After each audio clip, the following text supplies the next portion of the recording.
కర్నూలు జిల్లా మంత్రాలయం నియోజకవర్గం అభివృద్ధి కోసం ఒక సేవకునిగా పనిచేస్తానని ఉమ్మడి టీడీపీ ఎమ్మెల్యే అభ్యర్థి మాధవరం రాఘవేంద్రారెడ్డి అన్నారు. మంగళవారం మండల పరిధిలోని సింగరాజనహల్లి, విద్యానగర్, సాయంత్రం మాలపల్లి, హౌలహల్లి, సుంకేశ్వరి గ్రామాలలో రోడ్ షో నిర్వహించారు. ఈ సందర్భంగా ఆయన మాట్లాడుతూ ఎమ్మెల్యే బాలనాగిరెడ్డి 3 సార్లు ఎమ్మెల్యేగా గెలిచి 15 సంవత్సరాలుగా మాలపల్లి గ్రామానికి ఏమి అభివృద్ధి చేశారని ప్రశ్నించారు. సామాన్య ప్రజలు బాగుపడాలన్నా అభివృద్ధి జరగాలంటే ఒక టీడీపీతోనే సాధ్యమని, టీడీపీ ప్రభుత్వం అధికారంలోకి వస్తేనే బడుగు బలహీన వర్గాలకు న్యాయం జరుగుతుందని అన్నారు. రాష్ట్రం అభివృద్ధి కావాలంటే చంద్రబాబు నాయుడు ముఖ్యమంత్రి కావాలని, మంత్రాలయం నియోజకవర్గం అభివృద్ధి చెందాలంటే ఎన్ రాఘవేంద్రారెడ్డి అని నేను ఎమ్మెల్యే కావాలని పేర్కొన్నారు. కాబట్టి ప్రతి ఒక్కరికి నేను విన్నవించుకునేది ఏంటంటే, మన రాష్ట్రం బాగుపడాలన్నా చంద్రబాబు నాయుడు గారు ముఖ్యమంత్రి కావాలా, ఈ నియోజకవర్గం బాగుపడాలంటే తెలుగుదేశం పార్టీ అభ్యర్థి రాఘవేంద్రారెడ్డి ఎమ్మెల్యే గెలవాలా. గత ప్రభుత్వంలో మన కరెంటు బిల్లు 150 రూపాయలు వచ్చే కరెంటు బిల్లు ఈరోజు 650 రూపాయలు వస్తుంది. చిన్న గుడిసెకు కూడా 650 రూపాయలు వేసే కరెంటు బిల్లు ఇప్పుడు. అదేవిధంగా గ్యాస్ సిలిండర్ ఆ రోజు 650 రూపాయలకు వచ్చే గ్యాస్ సిలిండర్ ఈరోజు 1300 రూపాయలు పెడితే కూడా గ్యాస్ సిలిండర్ రాదు. మన ప్రభుత్వంలో పెట్రోలు డీజిల్ 60 రూపాయలు ఉంటే ఈరోజు 110 రూపాయలు ఉంది. అదే కర్ణాటక పోతే 100 రూపాయలకే పెట్రోల్ వస్తుంది. అంటే 10 రూపాయలు నిట్ట నిలవన దోచి ఈ సంక్షేమ పథకాలు అంటాడు, ఇంకో పథకాలు అంటాడు. మన డబ్బులు మనకి ఇస్తూ ఆయన ఏదో సొంత జాగీరు ఇచ్చినట్లు నా సంక్షేమ పథకాలు ఇస్తున్నానని చెప్పుకుంటున్నాడు. ఏం సంక్షేమ పథకాలు ఏం కాదు, మన డబ్బులే మనకి ఇస్తున్నాడు తప్ప ఆయన ఏదో ఇచ్చినట్లయితే కాదు. బస్సు ఛార్జీలు 3 సార్లు 4 సార్లు ఎట్లా ఇష్టపడితే అట్లా పెంచుకుంటూ పోయినాడు. 15 రూపాయలు ఉంటే ఛార్జీ ఈరోజు 35 రూపాయలు అయింది.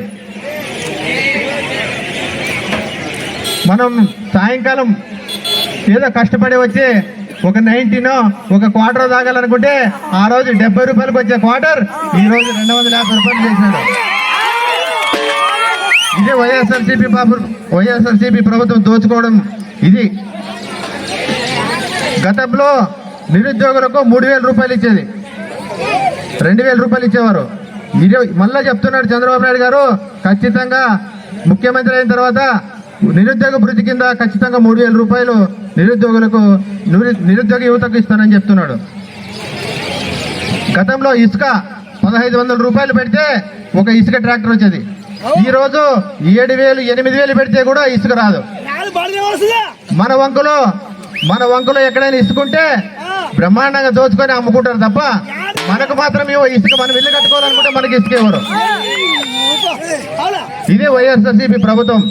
మళ్ళా చంద్రబాబు నాయుడు గారు అధికారంలోకి వచ్చిన తర్వాత మన అవ్వ తాతలకు అక్క చెల్లెమ్మలకు మరిస్తూ ఆయన పోతూ జరుగుతున్నాడు. మంత్రాలయం నియోజకవర్గంలో 4 మండలాలు ఉన్నాయి. కౌతాలు మండలం, మంత్రాలయం మండలం, కోసి మండలం, పెదకలూరు మండలం. 4 మండలాలకి 4 ఇన్ఛార్జీలుగా పెట్టుకున్నాడు. ఈ మాధవరం నుంచి మన పెద్దతుల వరకు మన నియోజకవర్గం ఉంది. ఈ రోడ్డు అవతలకి సీతారామరెడ్డి భాగానికి వచ్చింది, ఈ రోడ్డు యువతల బాలరెడ్డి భాగానికి వచ్చింది. అక్కడ మంత్రాలయ మండలం పెద్ద ఆయన సీతారామరెడ్డి గారికి రాజీనామా జరిగింది, పెద్దకలూరు మండలం ప్రదీప్ రెడ్డి గారికి ఇవ్వడం జరిగింది. కోసి మండలం ధరణి గారికి ఇవ్వడం జరిగింది. మంత్రాలయం తన వెంకటరామరెడ్డి గారు జరిపింది కౌతాళం. ఇకపోతే మంత్రాలయంలో సీతారామరెడ్డి గారు ఒక 2 అనుచరులు పెట్టుకున్నాడు, విశ్వనాథ్ రెడ్డి, భీమరెడ్డి. వాళ్ళదే రాజ్యం, వాళ్ళు ఏం చెప్తే అదే శాసనం. 6 అడుగులు బంద్ చేయడము, డబ్బులు వసూలు చేయడం, ఎక్కడ పరపోకో ఎక్కడ కబ్జా ఉందో కబ్జా చేయడం. అది భయంకరంగా వసూలు. ఇసుక కానీ, మద్యం కానీ, మాఫియా కానీ అన్ని వాళ్ళ అనువర్లో జరుగుతున్నాయి.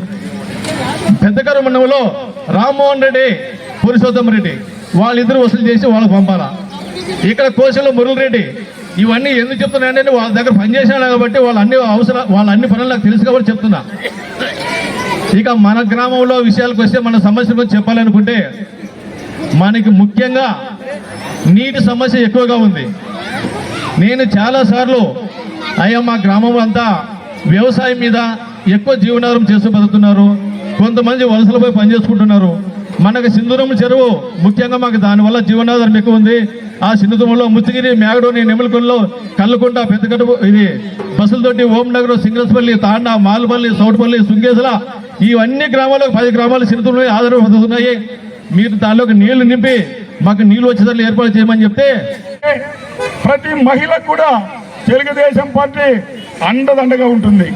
ప్రతి చిన్న చదువుకునే పిల్లవాడు కూడా వాళ్ళకి గవర్నమెంట్ అండగా ఉంటుంది. ప్రతి పురుషునికి అండగా ఉంటుంది, ప్రతి రైతుకి అండగా ఉంటుంది. ఇటువంటి ప్రభుత్వాన్ని మనము గెలిపించుకోవాలా, ఇటువంటి ప్రభుత్వాన్ని మనము తెచ్చుకోవాలనే దృఢ సంకల్పం మనలో ఉండాలా.